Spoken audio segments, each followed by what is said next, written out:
Nakaka-relax naman kumain dito para ka lang nasa La Union, kaya tara, kain na tayo. Kahit di pa ako nakakapunta doon, parang nakapunta na din ako, wala nga lang beach. Pero ang vibes dito, kuhang-kuha naman na para ka lang nasa dagat din. Super okay din ang choices of food nila at madami ka ding pagpipilian. May mga alcohol drinks din sila, kaya pwede kayo mag-chill dito ng mga barkada nyo sa Arya Gastropub, located at Congressional Avenue Extension, Quezon City. Mushroom chicharon. Calamari.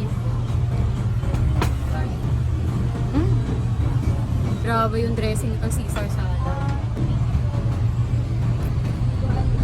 Akala ko sa Yellow Cab lang may Charlie Chan, pati din pala dito, pero